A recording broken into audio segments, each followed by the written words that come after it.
Okay, good evening everybody. Welcome back.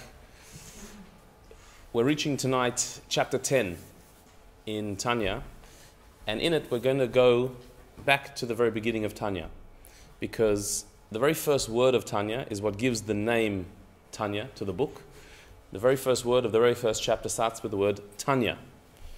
What does the word Tanya mean? It means it was taught. It's actually an Aramaic word. It's a Talmudic phrase that whenever there's a quote of a teaching of the rabbis from the times of the Mishnah, the Talmudic times, it starts with the word Tanya. Tanya means it was taught. And so the book Tanya gets its name Tanya from the first word Tanya, that the Tanya begins by a quote from our sages. That's how the very beginning of Tanya starts. And the reason now, when we're up to chapter 10, we're going back to those first words of Tanya, is because we've been looking at the themes of each chapter. And so when we did chapter 1, we actually didn't start at the very first words of the chapter. We went straight into the meat of that chapter. But now we're up to chapter 10. We're going to have to go back to a few words at the beginning of chapter 1 to appreciate what the real thrust of the book of Tanya is. Because after all, what Rabbi Zalman was trying to achieve in his book of Tanya was a spiritual guide on how we can fully activate the power of our souls, how we can live a spiritually aligned life down here in this world, but being connected to the world above. And in that, he delineates the various levels that a person can reach in their service of God, how high a person can strive in their closeness to God. And the ultimate level that a person can reach is the level called a tzaddik.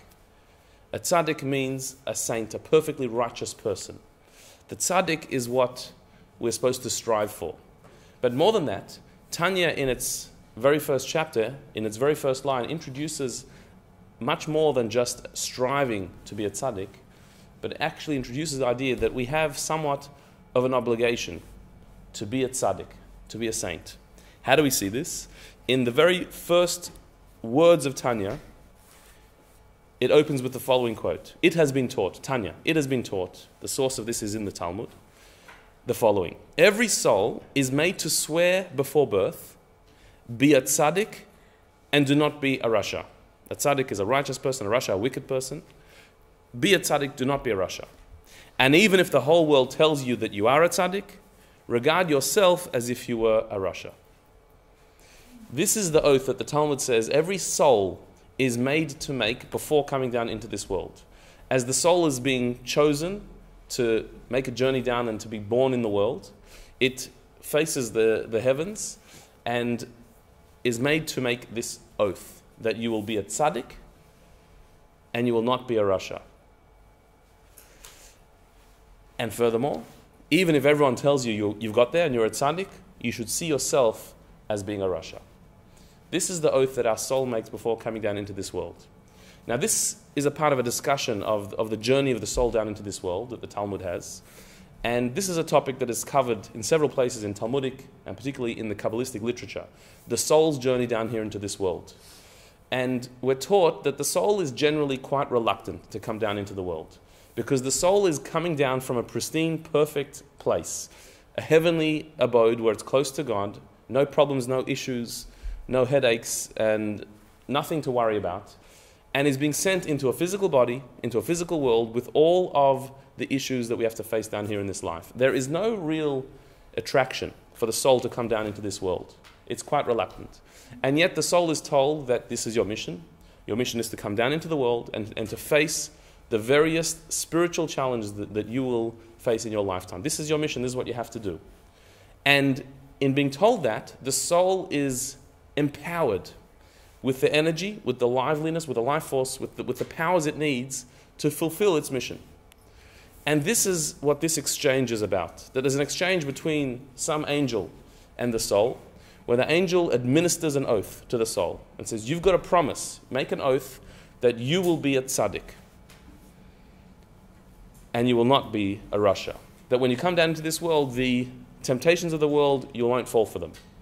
The various paths that will be thrown in front of you, you will choose the right one. You have to make that oath before you come down into this world. Obviously, to make an oath here is a rather puzzling thing. What does it mean for a soul to make a promise, to make an oath. This is what I'll do.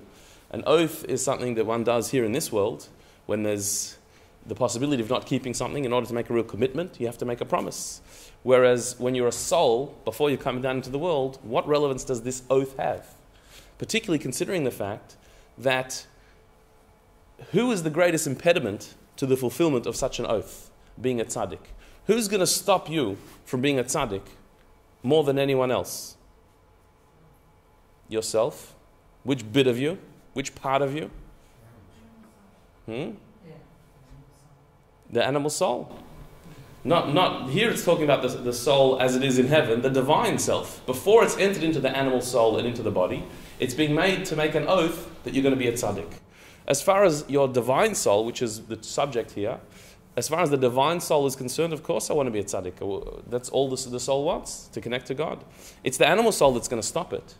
So what's the use of making an oath when you're just a divine soul, yet to have come into a body and into an animal soul, and say that you're going to be a tzaddik and not a rasha? What possible meaning could that be? So the Hasidic masters explained that this oath is not an oath in the simple sense of making a promise. This oath is actually an infusion of power. The soul is being given the energy, the power, the vitality it will need to be a tzaddik. In fact, the word oath in Hebrew, shavua, can be rearranged to read sova, which means to be satiated, to be given satiation, to be given the energy, to be energized. And so what's happening here before the soul comes down into the world is the soul is being energized, it's being given the tools to be a tzaddik and not to be a rasha. And so the promise that each one of us made before we came into this world, that we will be a tzaddik and we will not be a rasha, is not merely a promise, it's a commitment that we made, but it's also an empowerment that was given to us. We were energized, we were given the power to be a tzaddik and not a rasha. And nevertheless, even if everyone tells you you've made it, you're a tzaddik, you've got there, you should consider yourself as still being a rasha, you've still got work to do. Never consider it that you've got there already. You should always feel that you've got more work to do, that you're still a rasha and you've got a long way to go.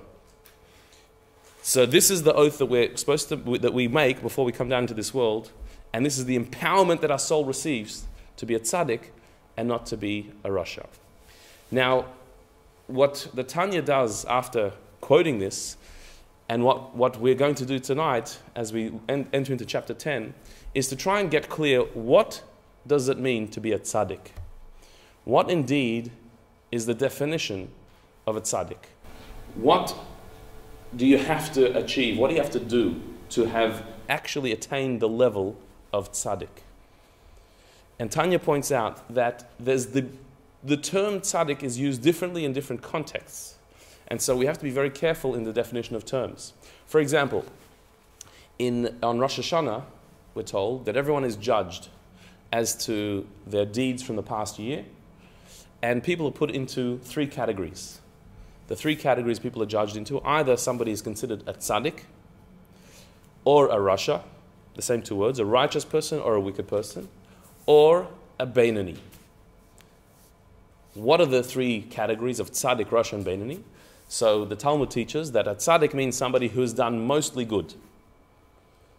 Their good deeds outweigh their wicked deeds. On the scales of merit, the scales of good outweigh the scales of bad. That is a tzaddik. A rasha, a wicked person, is somebody whose bad deeds have outweighed their good deeds. They've done more bad than good in the past year. A beinani means the intermediate person, somebody who is equal. They've done good, they've done bad, and it's pretty much equal. It's weighed equally. They're neither here nor there. And so a tzaddik is judged as a tzaddik, favorably. A rasha is judged as a rasha, unfavorably. And a beinani is given a bit of time from Rosh Hashanah till Yom Kippur to tip the scales one way or the other, and then the judgment will be made for them later on. This is how the Talmud puts it. So if that's the definition of a tzaddik means somebody who's done more good than bad. Is that a difficult level to attain? You would hope that that's a pretty realistic thing, to do more good deeds than evil deeds. It means you've got quite a bit of leeway there. To be a tzaddik, it's not all that hard. Just make sure for every bad deed you do 1.5 good deeds, and you're fine. You'll be fine. This, says the Alter Rebbe, cannot be what it really means to be a tzaddik. There's the borrowed term of a tzaddik, and then there's the level, the intrinsic level of a tzaddik. In the Talmud, talking about the Rosh Hashanah judgment, that's not talking about a person who has attained the level of a tzaddik. That's talking about a person who is considered a tzaddik as far as this judgment is concerned. They're being judged to the side of merit because they've got more good than bad. But that's not the level of a tzaddik. You haven't attained the actual term tzaddik, the title for yourself. To be a tzaddik takes much more than that. And the Alter Rebbe proves this by quoting several great sages who said about themselves that they're not a tzaddik. One of them was Rabbi, one of the great sages from the Talmud, who himself never stopped studying Torah, not for a second. He was an extremely holy scholar. And he said about himself that I'm a Beinani. I'm an intermediate. So says the Alter Rebbe, surely he doesn't mean that he's half wicked and half good. Being realistic, he couldn't possibly say that about himself. He must be talking about some higher level. Even if you're humble, doesn't mean you're unrealistic. And so there's no way that Rabbi would make such a statement about himself that he's half-half. He said, I'm not a tzaddik, but I'm a Beinani. So what did he mean? That really the level of tzaddik is a far higher level than somebody who's majority good over bad. Far higher than that. And to reach that, in your battle with your animal soul, you have to have won the battle. In what we described in the last chapter, of the two desires of our two souls, each one wanting to have total dominion and control over your life, the divine soul wanting your mind, your heart, and all your behavior to be in line with it, doing the right thing all the time, only wanting to do the right thing all the time, only thinking about the right thing all the time. That's what the divine soul wants. And the animal soul wants the exact opposite. That your mind should be occupied with selfish thoughts, your heart with selfish desires, and your behavior should be all self-serving, doing what feels good to you. Forget about what's good for the universe and for the world. It's pure selfish goodness. And therefore, if it's illegal, if it's immoral, if it's against the rules, it doesn't matter. That's the animal soul, and the animal soul wants total control over us. This is the desire of the two souls. To be a tzaddik means the divine soul has won. It has conquered. It has asserted itself. Your mind, heart, and behavior are totally in its hands. And the animal soul has been subdued. That is a tzaddik. Anything less than that is not a tzaddik. Now let's get this very clear. What that means is that if any thought, word, or deed is not in line with the divine will, you're not a tzaddik. If you have done anything wrong, then you're not a tzaddik. If you have sinned, you're not a tzaddik. A tzaddik is somebody who has a completely clear record, not one sin to their name. But more than that, they don't even want to sin. They're not even interested in doing it. They're not attracted to, they're not tempted to. Their heart and mind are so infused with holiness that they have no interest in sinning. Not just that they don't do it, they don't want to do it. Not just they haven't sinned, they have no attraction to it. It just doesn't speak to them whatsoever. That is a tzaddik. Anything less than that cannot be a tzaddik. So, with this definition of a tzaddik, it ain't too common. It's not so easy. It's not such a simple thing. And yet, we've made this oath, you're going to be a tzaddik, not a rasha. We've made the promise, we've committed to it, we've also been given the power to do it. Somehow, this is something that is within our hands. Remember the title page of the Tanya. It says that this book is to show you how ki korav elecha, it is very close to you to serve God. It is something that's very accessible to you. It's not too far away. And yet, Tanya has defined the the level of tzaddik that we promised to be as being on that level where you do not sin, you don't even want to sin. And somehow this has to be close to us. This has to be available to us. How so? We're going to see as we continue into chapter 10. Yes? Sorry, the definition of tzaddik on Rosh Hashanah, which was that someone who does mostly good, where was that defined? So what that's in the Talmud. Yeah. But what the Alter Rebbe says is that there, the person's not being described as having the title of a tzaddik. Right. It means as far as the judgment is concerned, they're being judged favorably on the positive side. That if you've done more good than bad, so then your judgment is lighter. If you've done more bad than good, your judgment is harsher. Okay. But it doesn't mean you've attained the level of a title tzaddik. Okay. In court cases, in a Jewish court of law, so the innocent party is called tzaddik. They have won the court case. They're called the tzaddik. So again, in the Beis Din, in a Jewish court. So again, that doesn't mean that this person has suddenly become a holy being. They may have done many things wrong. In this court case, you're the tzaddik. You're righteous in the judgment. You've been found innocent. That doesn't mean that you're intrinsically righteous and innocent. Rabbi, is a tzaddik born, or can a person actually... Can you become a tzaddik in your lifetime, or are you born a tzaddik? Great question. Can you become a tzaddik or you're born a tzaddik? That we're going to see in ensuing chapters of Tanya. We'll see the answer to that question. So let's hold on to it. Keep it. Okay, so with this understanding of a tzaddik, let's go and to delve into chapter 10, where Rabbi Shneur Zalman now gets into the details of what a tzaddik is. What indeed is a tzaddik? We promised to be one, so how are we doing so far? Let's have a look at the expectations of a tzaddik. Says chapter 10, when a person strengthens their divine soul and wages war against their animal soul, to such an extent that they expel and eradicate its evil from the left part, yet the evil is not actually converted to goodness, they are called an incomplete tzaddik. So, this is talking about somebody who has reached the level where we're not talking about they're struggling with sin anymore. They're not tempted to do sin. They're past that completely. We're talking about where somebody has gone so far that not only are they in control of themselves to do the right thing, but they have actually flooded the left side of their heart, which is the headquarters of the animal soul with its selfish desires. They've flooded that side of their heart. The right side, which is the headquarters of the divine soul with pure desires, has overcome the left side of the heart to the point where they've eradicated evil from the left part. They do not have negative desires. They do not have temptations. They have no impulse towards evil. There are not two voices going on in their head. That is a tzaddik. That is a person who's reached the level of a tzaddik. However, if they have reached that level, yet the evil is not actually converted to goodness, the left side of their heart, the animal soul, has not transformed itself, hasn't turned itself around to be a positive voice, it has merely become neutralized, silenced, overwhelmed.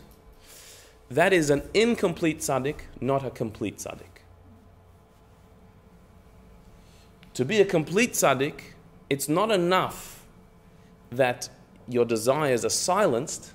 Your desires, your animalistic desires, have to have been turned around to be positive. Meaning, with the same gusto and enthusiasm as a hedonistic person would chase after their material desires, that enthusiasm that the complete tzaddik has for spirituality. It's noted, and Rabbi Shneur Zalman in his other works talks about this idea, that the animal soul has a bit more character than the divine soul. It has more energy. It has more liveliness. The divine soul is holy, is pure. The animal soul is animalistic, is raw, is energetic. And so our desires in our divine soul are very refined. The desires in our animal soul are urgent and rough.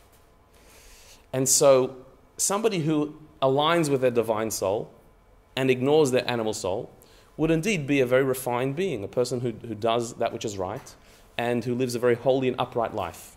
but they lack some of the color that the animal soul life offers. Somebody who lives an animalistic life, there's a lot of drama there. There's a lot of energy there. There's passion that the divine soul doesn't have. The divine soul is much more calm. It's more sophisticated. It's more civilized. The animal soul is rough, which obviously is a negative trait. It's an ugly trait of the animal soul. But you've got to give it a bit of credit that it's got some life there. It's got energy. Just like if you compare the human kingdom to the animal kingdom. Human beings, we're very civilized and all that, but we don't have nearly as much energy, raw energy, as the animal world has. There's something very powerful about the animalistic drive in the world that the human doesn't have as a species. Then within the human being, the animal side of the human being is much more dramatic than the divine side. And this is why the animal world within human beings, the animalistic, hedonistic world, is very noisy and loud. It's out there. Whereas the divine spiritual side of things is very modest.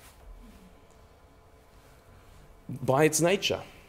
If somebody has aligned with their divine soul, so they're probably going to be quite a placid type of person. Calm, relaxed, quiet, not very noisy. Because that's the style of the divine soul. To just do your work humbly and get on with it. An animalistic person is more likely to be loud and out there about what they're doing, to advertise it. When a tzaddik transforms the animal soul, what that means is that the animal side of their heart, that animalistic drive, should actually be convinced to join the team with the divine soul. And with that drive, that gusto, that energy, serve God with that. Be as brave and as out there and as powerful and as driven as the animal soul is for its selfish drives, it should have that for selfless drives. And so you become just as colorful, just as much as a character, just as bold and out there, but all for the right reasons, all for good, not for negativity. That's a complete tzaddik. Until you've reached that, until you've transformed the animal side, as long as you've only subdued it, quietened it, neutralized it, you're an incomplete tzaddik, not a complete tzaddik.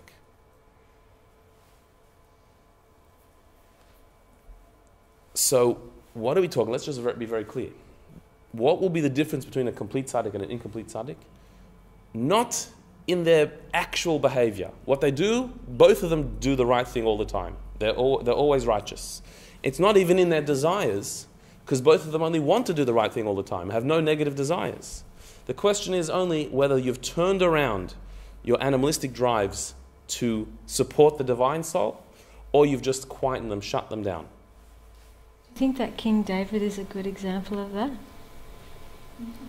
of being that a tzaddik, but being able to use his animalistic soul to give him the passion and to do good.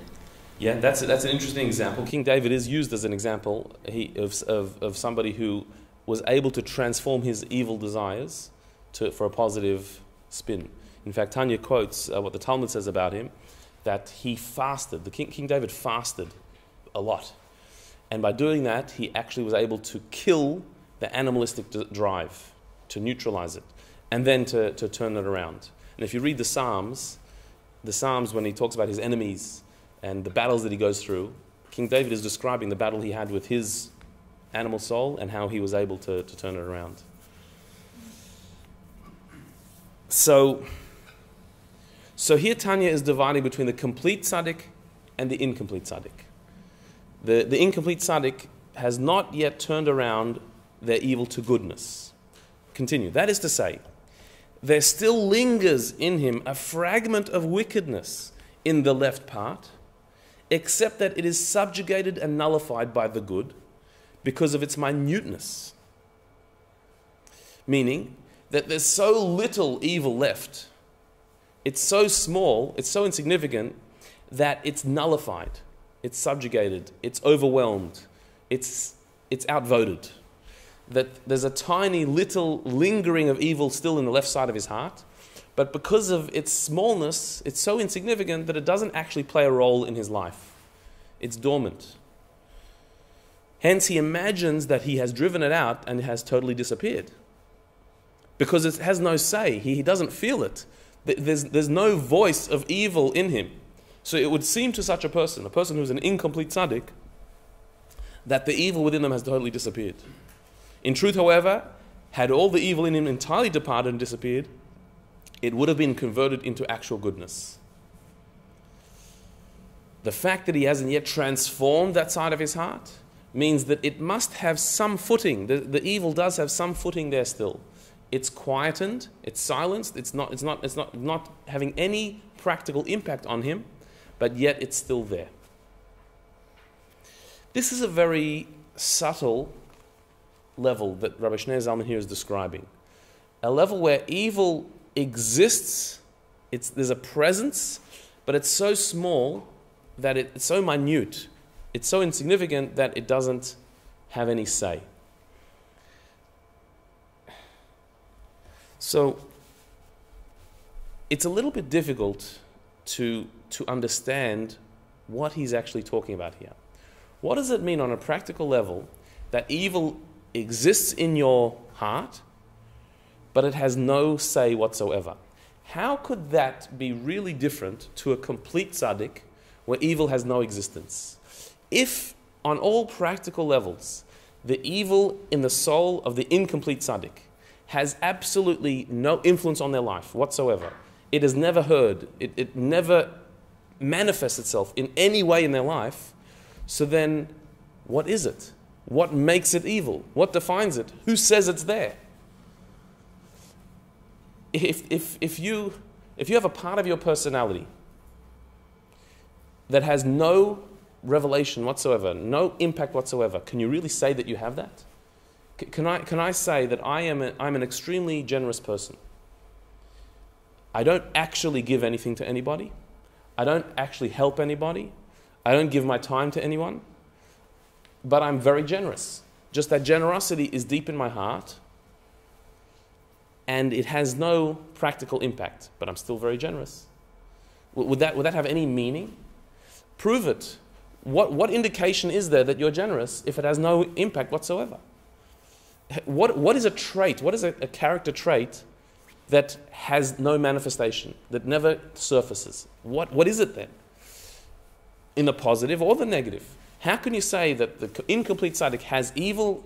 It's still in their heart. It's so minuscule that it is nullified, it's overwhelmed, but it's still there somewhat. What on earth does that mean? And if someone is on such a level, why do we need to tell them? You're imagining that evil has become eradicated. Because if you look at yourself, if you honestly give a self-analysis, you will not see any indication of any evil in your soul. You never hear that voice. But we've got to tell you that in truth, it is still there. The evil is still there. If your animal soul has not become a positive force, if it's just become neutralized, silenced, and quietened, so then evil is still there. It has not disappeared yet. What difference does it make? Why should it matter to me if there's totally neutralized evil in me? What does that mean? What impact could it possibly have? And why should I worry about it? Why do I need to even know about it? Why do we need to even discuss such a level? Is this talking about initial thought like we learned earlier, or what you do after the initial thought? This is talking about even the initial thought. A tzaddik, even an incomplete tzaddik, does not even have the initial impulse of negativity. Earlier we spoke about it, and we're going to speak about it further, the idea that negative thoughts come in two forms. There's a negative thought that you actively think about, and there's a negative thought that popped into your head. You didn't want it. You didn't ask for it. It popped into your head. And so when we're told that we need to control our thoughts, what it means is you need to control your active thoughts, the things that you decide to think about. So, for example, if you're frustrated at somebody and you have a negative thought about harming that person because you're annoyed at that person, so that is wrong. You shouldn't have such a thought. But such a thought may pop into your head. In a moment of frustration and anger, a thought to hurt somebody pops into your head.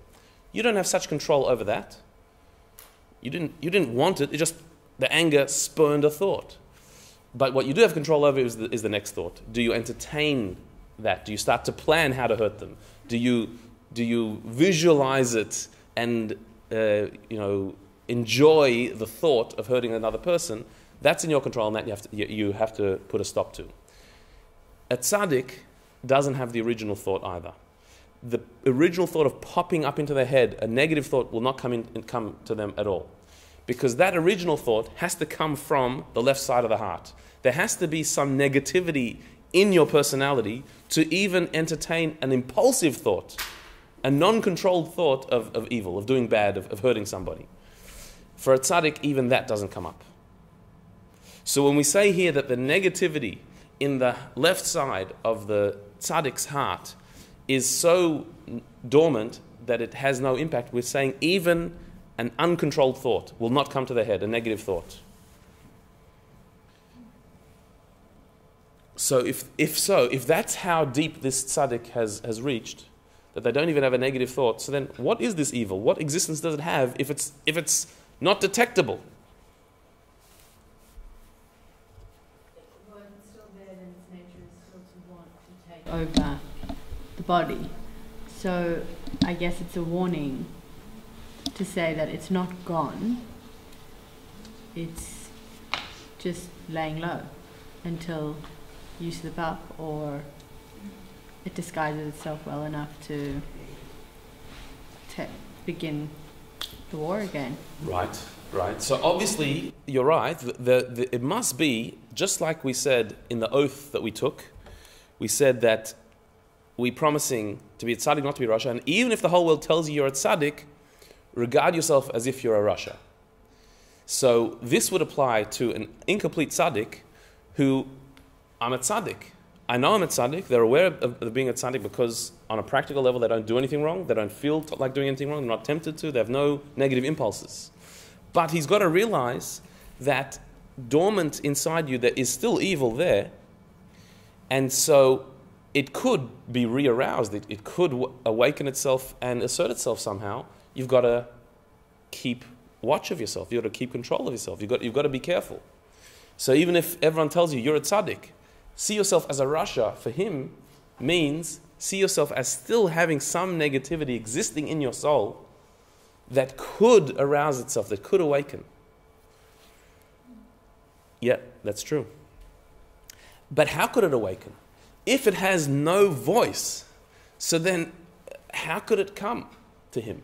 If you're talking about somebody who's on the level of a tzaddik, meaning they are not tempted to do the wrong thing ever, this voice is silenced inside of them. The doing evil is something they have no desire whatsoever. So how is this negativity manifest in this person in any way that it's a threat, that they should be worried about it, that they should look out for it?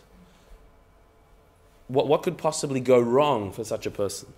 So this Rabbi Shneur Zalman will continue by explaining the difference between a complete and an incomplete tzaddik.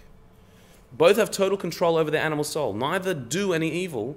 They don't have any desires that are negative. So what is indeed the difference between these two? So he continues. The explanation of the matter is that a complete tzaddik, in whom the evil has been converted to goodness, utterly despises the pleasures of this world, finding no enjoyment in human pleasures of merely gratifying the physical appetites, rather than seeking the service of God. This is where a complete tzaddik has reached. That the desires of this world, physical material desires, in and of themselves, for themselves, that don't have a divine purpose, that are not there to serve a higher purpose, it's not just that the tzaddik is not chasing after them or doing those things. It's not just that they're not tempted to do something that is ungodly. It's that it actually sickens them. It nauseates them. The thought is off-putting. To do something that is a physical pleasure without a divine purpose, without a purpose of furthering goodness in the world. And here we're talking even that it's not a sinful thing. It's just a self-gratification that has no higher purpose. A tzaddik that is complete is actually nauseated by the thought. It puts them off. It's like horrible. They They lose their appetite with such a thing. But an incomplete tzaddik would not. For whatever is of the sitra achra, meaning the other side that is not holy, anything that is not holy, is hated by the perfectly righteous man with an absolute hatred, by reason of his great love of God and of his holiness, with deep affection and delight and absolute devotion. For they are antithetical one to the other. Now here the Alter Rebbe is using very, very stark terms to illustrate the attitude of a tzaddik towards evil, anything that is not in the realm of holiness. And he uses the word hatred. You know, in English we're very scared of using the word hatred, and hatred is always bad. In the Hebrew language, there is ava and sinna. There is love and hatred. There's not like, admire, dislike, rather not. There's no vague terms in the Hebrew language. It's love and hate. And of course there are shades of love and there are shades of hatred. But in the end, it's either one way or the other. You're either with us or against us. You're either heading towards it or you're heading away from it. And in the Hebrew language, that is love or hate. You either want it or you don't want it. For the tzaddik is so aligned with holiness that anything that is not holiness is distasteful to them, is off-putting, is something that actually they recoil from.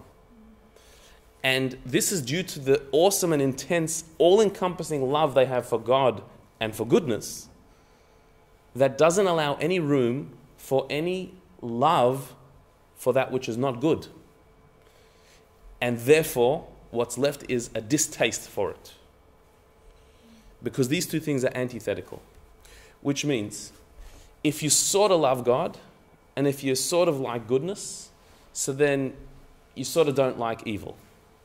But if you absolutely love God, and you're totally dedicated to goodness, so then evil is out of the question for you. It's not just, it's not my thing, not just I'm not interested in it, but it actually puts me off.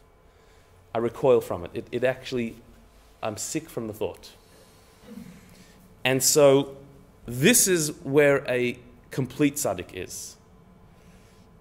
Unlike the incomplete tzaddik, who is not completely disgusted by the possibility of evil.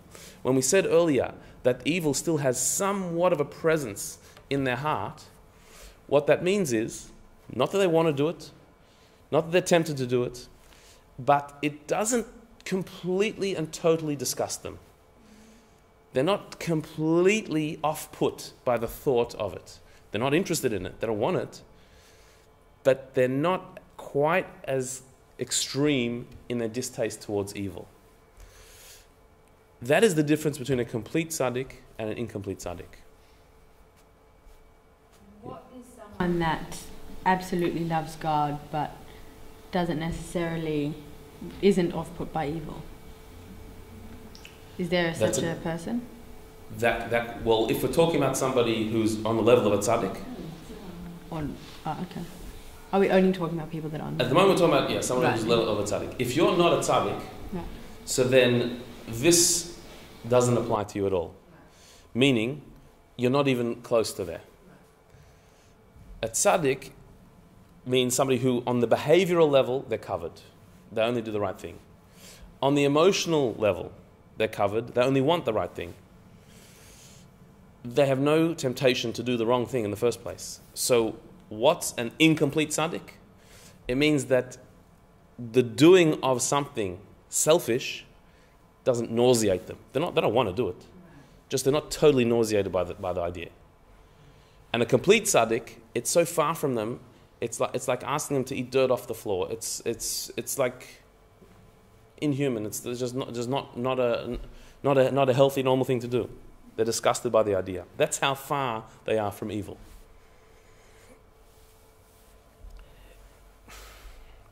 Now, does this mean that a complete tzaddik hates us, we who are not complete tzaddikim and who do evil? Does this mean that somebody who's a total tzaddik will look at the world and say, what a disgusting world, it's full of evil. What a horrible bunch of people. all of them sinful, animalistic.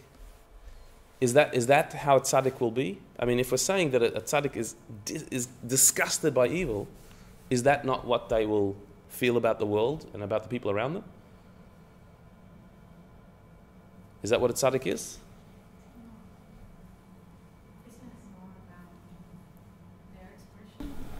Rather than what they're seeing in other people.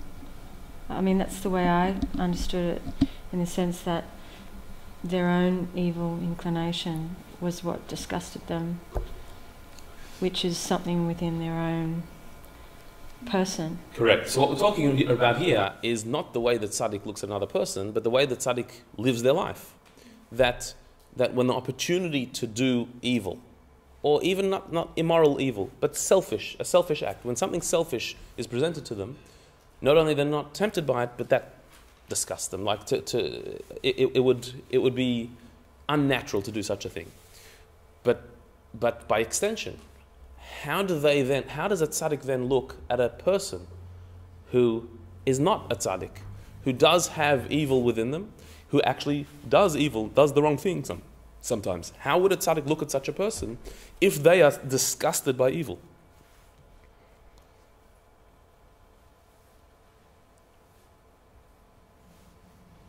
I don't think a tzaddik would actually look down. Wouldn't look down at someone. No, he would pray for him to turn around. You'd want him to turn around. He would give advice. But not be disgusted. So if I go to a tzaddik and say, I need some guidance. I've got a certain ugly personality traits that I'm struggling with. I've done a few things wrong. Can you help me? Is the tzaddik not going to be retching on the floor, like hearing this, like saying, "Please, I'm sorry, I can't look at you in the face." How not? How are they not disgusted by my evil? I see the divine soul.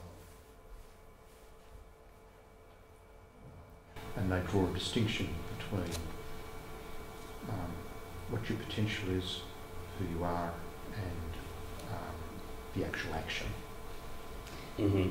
So in other words, the tzaddik would be able to see the negativity that I'm sharing with them, but they would see that as not me, as the problem. This is the problem that we've got. You and me, your divine soul and my divine soul, we've got to work this out together. The tzaddik will see my purity, my holiness, my potential, what I could be, and see the negativity that I'm struggling with, and say, okay, this is what we've got to work on. They would be disgusted by the evil, but they wouldn't identify that with me. They wouldn't say the evil is me, the evil is my issue, my problem, my challenge, what I've got to work with. But the me that the tzaddik sees is the divine soul. Because when you reach this level of holiness, when you're so aligned with the divine, so that's the world you inhabit. You inhabit a divine world. And you look around and you say, this is an amazingly beautiful world with such great potential and such great holiness in it. And the people that you see them not for where they're at, but for where they could be, their amazing potential. A tzaddik looks around and only sees the good in people, recognizing the evil in them as being their particular challenge, but not ever personifying the evil and identifying it with them. So they can look at you very realistically. They're not looking with rose-colored glasses, not noticing the evil at all, but the evil never becomes associated with you. It becomes your particular challenge. Whereas your divine soul, they'll see readily. They'll see the beauty and the power of your divine soul and say, this is what you've got to work on. And they'll offer help. They'll be able to help because they're looking at it from the outside. We are stuck in the evil and trying to claw our way out of it. Whereas a tzaddik is above it, is beyond it, is not attached to it. And so therefore they can guide us through challenging our evil. So somebody like Rabbi Shneur Zalman, the author of this, he was this. He was on these levels. These levels, he wasn't saying, I read somewhere that this is what a tzaddik is. The Alter Rebbe experienced these levels and is sharing them. And so therefore, he is able to share with us the way out of it, because he's above it. Yep. Wouldn't it just seems to be a bit of a conflict in the tzaddik, in the sense that he still lives in a physical body. So even though he may have risen above the selfish desires, he still has a physical body, so he still has certain selfish needs to stay alive. Correct. But we saw in earlier chapters, and if he finds it explained disgusting, that selfish desires don't need to be selfish desires. That the need to live, to survive, to eat and drink and all these things, they don't need to be selfish. They can all be accessories to fulfilling your mission. The only reason a tzaddik eats is so he can fulfill his mission in this world. The only reason he sleeps, he lives in a body, is because this is where God wants him to be. So all of that becomes holy act. That doesn't have to be intrinsically selfish. And so when it says here that he's disgusted by physical pleasures, it's physical pleasures for their own sake. Like that you would eat just to eat, that for a tzaddik is like off-putting. But to eat in order to have the strength to fulfill your mission, that's holy. Let's say he's having a Rosh Hashanah dinner and someone's made this ridiculously fattening looking chocolate cake or whatever. Now, that could be considered to be something selfish because he doesn't need to have that. He could just have something simple. So to me, this selfish conflict or this situation where that disgusts him, to imagine wanting to have something just for the pleasure of the taste. Or there to honor a festival, to eat well on a festival is a mitzvah. And he would be able to do that just for the mitzvah. No interest in that chocolate. Show it to him on an average Wednesday afternoon. He has no interest in it. But when there's a mitzvah to eat it, he'll eat it. But he'll eat it the same way he'll eat a piece of herring or a drink of water. It's no difference. If there's holiness to be gained, so then he'll gain that. It's a different level to what we're used to. So the test, if you're struggling here, am I a complete tzaddik or incomplete tzaddik? So then probably means you haven't been listening. But in case somebody would be struggling on that level, the test will be, what is your reaction to evil? You're not tempted by it, but are you off-put by it? Are you disgusted by it, or not at all? Now, being that we are not on this level of a tzaddik, so this discussion seems a little bit beyond us, a little bit esoteric. Like, we're not a tzaddik, we may not ever be there, most likely not. And later in Tanya we'll see how likely it is for us to be a tzaddik and whether it's even what we're supposed to be. So, but nevertheless, Rabbi Shneur Zalman sees it as very important in his work Tanya, which he, by the way, called the book of Beinanim, the book for the intermediates, not the book for tzaddikim. He still saw it as important to go through these levels of a tzaddik, that we should have an appreciation of that. And there are several reasons why. One reason is because to know what you are, you need to know what you aren't. It's important to understand that you're not a tzaddik, that you're not there. Because some people do go around with the delusion that they are a tzaddik, or nearly there, or about to get there, or trying to get there. So Rabbi Shneur Zalman wants to bring us down to earth and say, let's just get clear what a tzaddik is before you start thinking that you're a tzaddik. The person who thinks they're a tzaddik is probably the highest candidate to not be a tzaddik, that's for sure. And certainly after hearing what a tzaddik is, most of us should give up on that self-analysis of being a tzaddik. Most of us.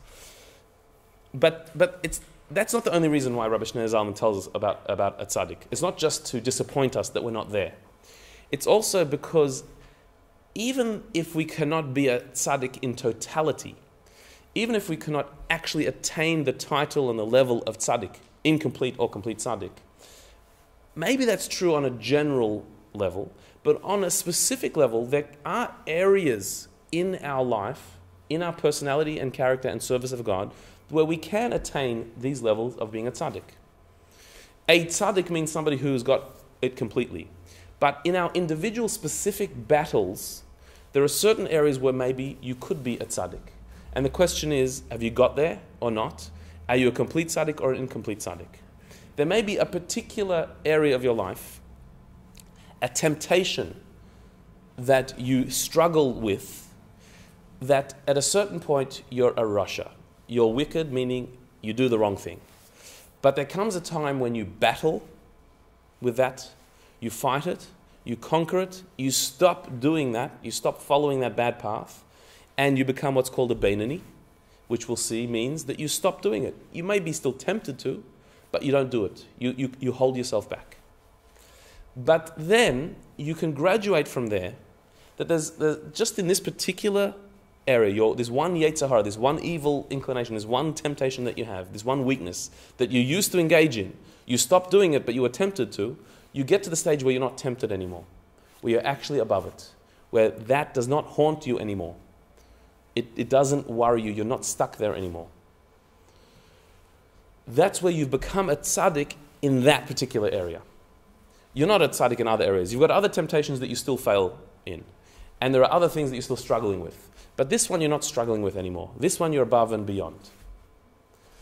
I mean, there are people, for example, just as an example, who didn't keep kosher and started keeping kosher. So at the first stage of doing such a thing, where you want to do the mitzvah, you want to fulfill the mitzvah and go by the divine diet, as the Torah prescribes. So you, at first, struggle with that. Because there are so many foods that you have missing out on that you really like, and every time you walk past certain restaurants, you are tempted to go in, but you've made the commitment, and so you don't do it. But it's hard, it's a struggle, and you miss it, and you yearn for it. You're tempted to do it. And sometimes in a weak moment, you almost like think, well, what will it really matter if just this once and just...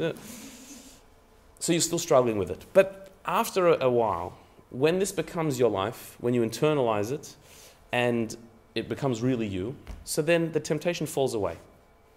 You're not tempted by it at all anymore. You're beyond it. You're past it. And so even if the opportunity presented itself to you, you keep kosher and that's it. It's just not a challenge for you anymore. That's not your thing. In that area, you're a tzaddik. You've got other temptations that you fall for. You've got other struggles that you're still battling with, but this one, you're past. In this as well, you can see, okay, I've made progress. I have moved ahead. Something that I used to do, I stopped doing, but I struggled with. And now, it doesn't even interest me. I've actually moved from being one that engages in something that was forbidden to something someone that struggles with not doing something forbidden to somebody who is above doing that thing. It's just not a struggle for me anymore. You've reached the level of tzaddik. But even there, you could divide between a complete tzaddik and an incomplete tzaddik. Are you beyond the temptation, but not disgusted by the idea? It doesn't totally put you off to think about it. Or is it something that it would actually nauseate you to do? That is a complete tzaddik or an incomplete tzaddik. Why do we need to know? Because you need to know how far you've gone to know where you have to be careful. Could you slip back? Could you be tempted? Is there the possibility in a weak moment that it would come back and haunt you? It's a different level.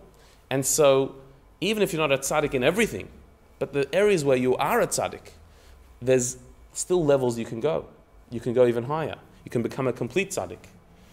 And so it's interesting to, in a way, test yourself and to see which areas are you disgusted by and which not. And it's interesting how, when it comes generally to morality, there are certain things that we agree upon are horrific, terrible, and we're disgusted by this level of immorality. And then there are things that we might be a little bit ambiguous about. We know it's wrong, but it's not so bad. We're not disgusted by it. We recognize it wrong, but not so disgusting. And then there are things that we know are wrong, we agree are immoral, but it gives us a bit of a kick, a bit of a thrill. We're actually somewhat attracted to it. And this is a fascinating measure as to how deep you have sided with holiness and how much there is still within you an evil that you may not activate, you may not do it, but you're not so distant from it. We'll have a look at a few examples of this, of things that everyone will agree are immoral, but we may have different reactions to that immorality. Here's the first example. This is something that I think today everybody can agree is repugnant, horrible, disgusting. The idea of kidnapping an innocent person and beheading them on YouTube is something that at least we sitting in the room and most of the people that we come into contact with will agree is absolutely morally repugnant, disgusting, horrible, beneath what a human being should be able to do. There's no one who, at least in our circles who we mix with, in work, our neighbors, the people we live around, the people that we interact with, the people that you'd be friends with, that would debate, well, that's their culture, we should, respect other cultures. We're not going to say that about something like this. This is clear-cut evil for anyone who has any moral compass left. And we would all agree on that. And so while there are other areas of different cultures that we may be more or less tolerant of, but something like this goes over a line where we're actually sickened by it. Sickened not just by the gruesomeness of it, not just like we can't watch this type of stuff, but the evil of it. It's just like it sends chills down your spine to think that a person is capable of doing such things. And that's something that most of us, I think, can agree on. Am I right or am I... After that, I don't think anyone's going to disagree with me after that introduction. But anyway, we can discuss that later if anyone disagrees. So absolute repugnance. What about this one? You know what that is? What feelings does he arouse in you when you see him?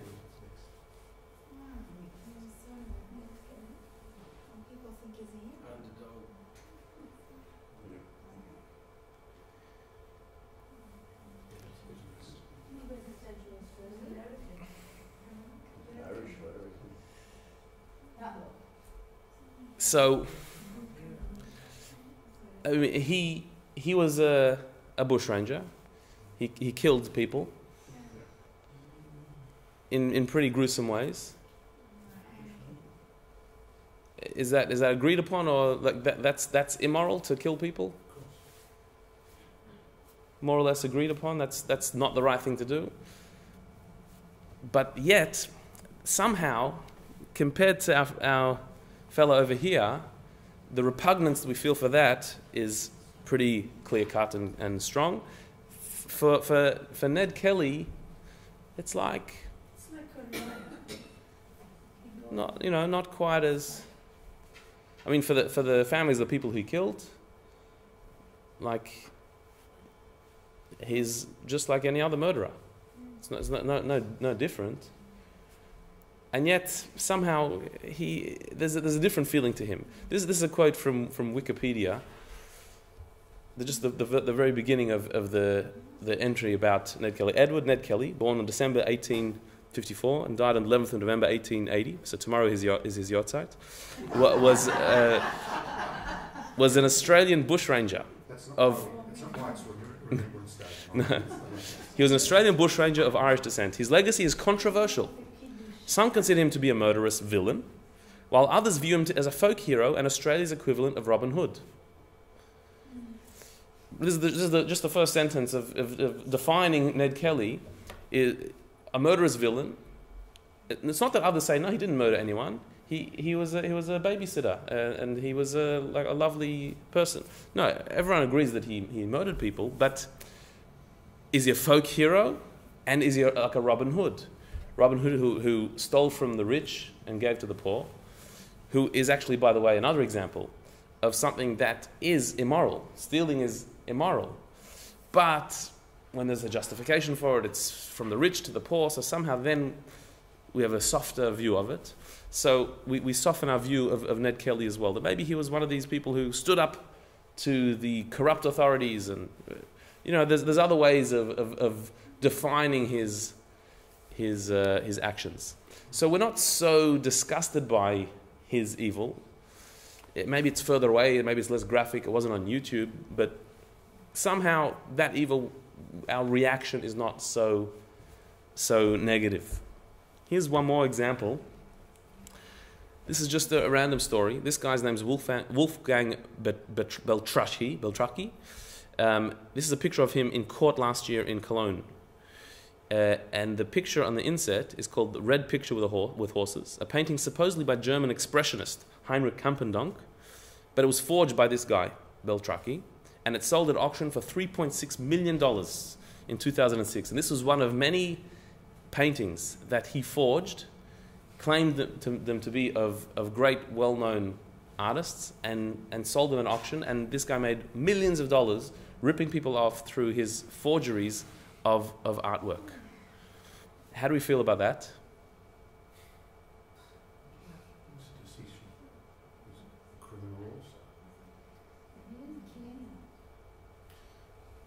Yeah, yeah. It's also premeditated, and he said we know under it. Mm-hmm. Got a plan. Yeah. So it's like what you were saying before, is it premeditated or is it something that just came into your head? Mm-hmm. Is it was a thought that just came into your head? Right, this is a planned deception. None of us justify what he's done. None of us would excuse it. It's stealing. It's lying. It's cheating. It's immoral. Everyone agrees with it. But there is something very strange about con artists, that there's an attraction towards them. We get a certain kick out of these type of stories. There is something almost sometimes likable about these guys, that we admire the craftiness, the brilliance of it. We don't justify what is done. We wouldn't do it ourselves. We would be horrified if someone we knew did that, a terrible thing. But these guys become notorious, they become infamous, all this famous in a negative way, but it's not purely negative. They do become folk heroes often. Movies and books are made about them, and there is something about what they've done that, like, I wouldn't do it myself, but like. Well, it's very clever. It's very skillful. Yeah. Just copy a painting without skill, and so that's what you're admiring. Like, So there's the skill. I mean, obviously he's somewhat of an artist, yeah. but more than that, there's the skill in fooling people that it's real. Like the people who, if you're paying $3.6 million for a painting, you would expect that person has somewhat of a clue about art, like most likely, and if you're spending that amount, you would think that they examine the painting, and this guy was able to pull the wool over someone's eyes like that. There is somewhat of an admiration that comes up in our heart for him, as much as we recognize the evil of what is wrong, what he did. But I don't know, there is something that we like about these people as well. And we become fascinated with them. And there are a lot of books written about, the major, organized crime syndicates and the characters behind them. And there is an attraction towards these guys. And so while this guy, most of us don't feel an affinity towards or an admiration of, I mean, there's also a lot of thought that's gone into what he's done, and a lot of genius and brilliance. He's got a whole world shaking in their knees. Like, there's brilliance there as well. But somehow, and of course, the cruelty and the evil there is much more barbaric than ripping somebody off $3.6 million. There is certainly a difference. But somehow this evil gets us in our guts.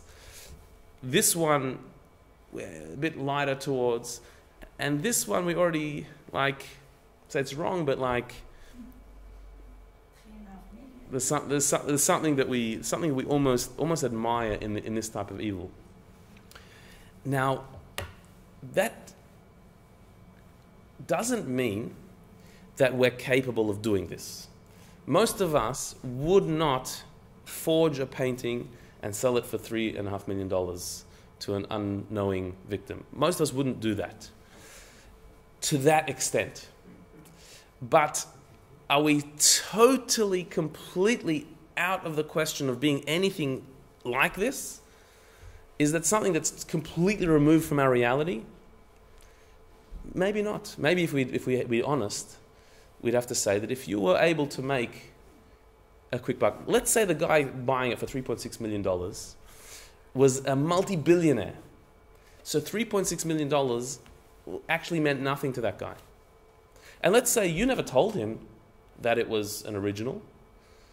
You just presented the painting. He thought it was original. You didn't actually explicitly sell it as an original.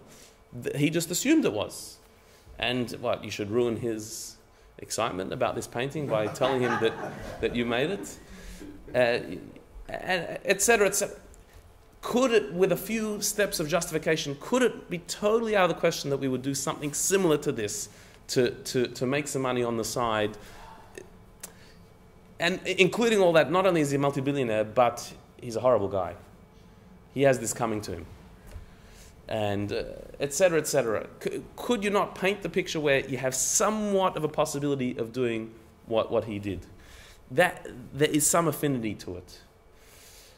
Whereas there's certain evil that we just don't have an affinity to. To kidnap an innocent person and behead them doesn't really matter what the circumstances, doesn't matter what the gain. No, there's no way we could ever put into most of our minds and associate, affiliate, identify with such a thing.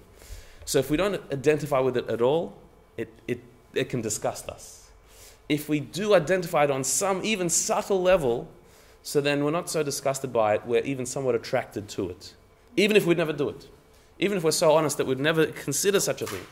That we've never ripped a person off ever, and we never would.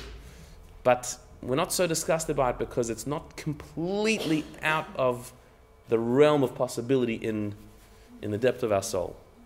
This is what Rabbi Shneur Zalman is trying to alert us to in this chapter. That there's doing something immoral. Then there's not doing it but being tempted to do it. Then there's not even being tempted to do it, but not being so disgusted by the idea of doing it. And then there's the level where even the thought of it actually repulses you. These are the different levels. A wicked person is somebody who does evil. An intermediate, a Beinoni, is somebody who doesn't do evil, but is tempted to, but controls themselves. A tzaddik is somebody who doesn't do it and is not tempted to do it. But an incomplete tzaddik means that they wouldn't do it, they're not tempted to do it, but they're not so disgusted by it that it's out of their realm, out of their league entirely. There is still some residue of evil within them, dormant, placid, controlled, overwhelmed, outnumbered, neutralized, but it's still there, and so therefore they're not disgusted by it.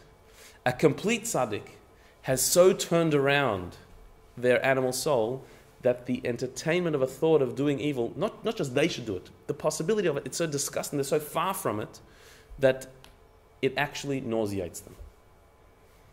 Do they get thoughts, the incomplete tzaddiks? Do they get thoughts? The incomplete tzaddik will not get an evil thought, no. Their mind and heart are totally in their control. But when they see something that is selfish, it may not disgust them. Now, not this. This is more than selfish. Ripping up somebody off for $3.6 million is more than just an indulgence. Yeah, this is a clearly immoral act. For the complete tzaddik, seeing somebody indulge in chocolate cake, nothing immoral there. It doesn't disgust. The complete tzaddik, the idea of indulging in a chocolate cake for the chocolate cake, it's just so far from them, because everything in their life is purposeful, is for a divine purpose. You can eat chocolate cake for a divine purpose, but without a divine purpose, why would you do that? Why would you become subhuman? Yeah. Is everything in life categorized? Like, do we know how everything is categorized, divine or animal? Or are there some grey areas that... Everything is categorized clearly as either an act of the divine soul or the animal soul. Do we always know? No. We who are in the midst of the struggle don't always know where it's coming from, because the animal soul is expert at enclothing itself in righteous garments and showing why this is the right thing to do and the most selfless thing to do. And so part of our training, and the reason why we study a book like Tanya, is to start to identify where that voice is coming from, which side it's coming from. So there are no grey areas, but for us, it's not always easy to see through, because we're stuck in it. We're stuck in that struggle. This is a difficult example for most of us to relate to because we're not capable of doing such a thing. But if you take the same thing down another level, say someone's clever enough to copy computer software and get around the license agreements, or you're on holidays in Asia and you see a place selling latest release movies on DVD for $1.50.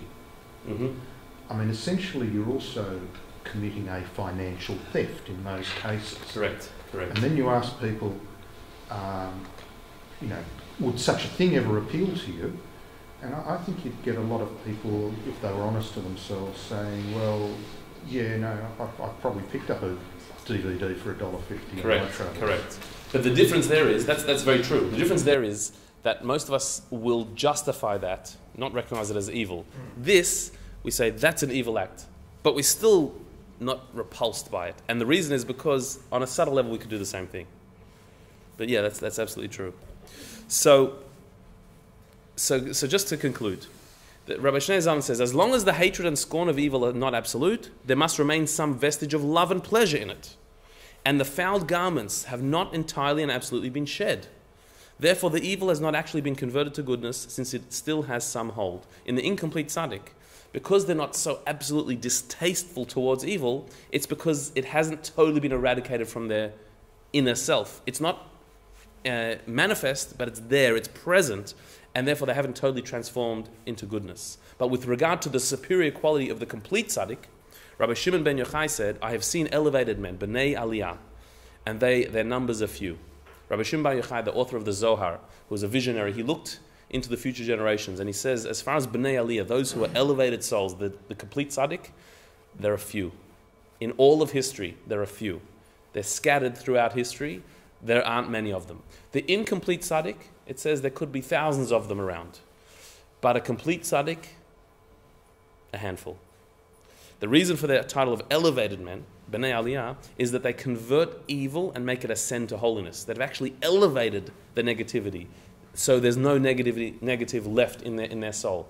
To reach such a level is extremely rare, unlikely to come across all that often. They're scattered throughout the generations. But an incomplete tzaddik, that is more possible and more around than the complete tzaddik. But for us, what that means is that there aren't going to be too many areas where we can honestly say we're a complete tzaddik, even in one area of our life. There aren't too many temptations that we're not only graduated from, but we're totally disgusted by. There aren't too many areas like that. But as far as areas where we're above it, we're beyond it, a temptation that we no longer have, we can do that. We can achieve that in several areas in our life. So in conclusion, to be a complete tzaddik, it is not enough to avoid evil. You must be disgusted by it. If you don't have it in you, you can't love it. If it's not there in you at all, then you can't have any love for it at all. And so therefore, the tzaddik who has no evil left whatsoever, has totally transformed their animal soul, has no love, attraction, or taste towards evil whatsoever. That is where a complete tzaddik is. So our exercise for the week is thinking about what evils do we tolerate or even somewhat admire. That it is immoral. We heard about somebody doing something wrong. Not ourselves, somebody else has done something wrong. But we're sort of jealous of them, that they were successful. We do admire it on some level. What does that mean to us? It doesn't mean that we're going to do that necessarily. But it means that we're not totally out of the realm of that. And so a part of working on yourself is moving yourself higher. That the areas where you're controlling yourself to not do it, but you're tempted to do it, try and reach the level where you're not even tempted to it anymore. The areas where you're not tempted, but you're not disgusted by it, try and lift your game to actually be repulsed by the evil, at least in that area. By involving yourself in more good, the more positivity you have, the more connection you have to goodness, the more passionate you are about goodness, the less love, the less connection you can have towards negativity. The more you flood yourself with the positive, the less the negative will have any attraction to you. Okay, so once again, we'll end there if anyone needs to go. And next week, God willing, we'll continue with the next chapter. Yes.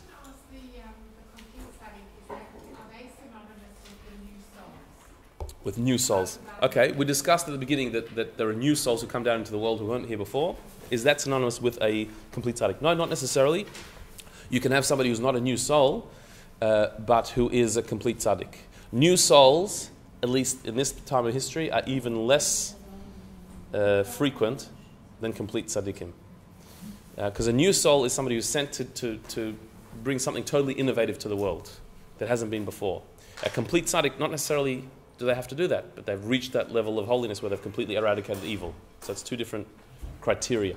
And a new soul doesn't necessarily mean he's a tzaddik. So a new soul coming down, not necessarily will they be a tzaddik. They have to achieve that level of being a tzaddik. But you would expect that they'd have much more of a chance because they're not coming down with any hindrances or any baggage or any negativity that they have to work on. It's a totally fresh soul. So yeah, and that's that. Like I said, we were going to see in the next coming chapters how yes, different people are born with different missions, and a tzaddik is not necessarily what we're supposed to be. But there must be another. There must also be another option. If this is beyond us, so then what are we supposed to be? That we'll see. So Rabbi, is the Rebbe, was he a new soul and a complete tzaddik? The Rebbe, I've never heard anyone say that he was a new soul. With the Alter Rebbe, the author of Tanya, the Baal Shem Tov said he was a new soul, identified him as a new soul coming into the world. The author of Tanya, that he was a new soul because he had a totally new path to bring down. I've never heard it identified that the Rebbe was a new soul, but that he was a complete tzaddik, yes. Yes, that's the level of a complete tzaddik. And the Rebbe and his predecessors also identified others as being on different levels: complete tzaddik, incomplete tzaddik, or Beinoni. Which and when we learn about the Beinoni, we'll see what it means to achieve that level of Beinoni. It's pretty impressive as well.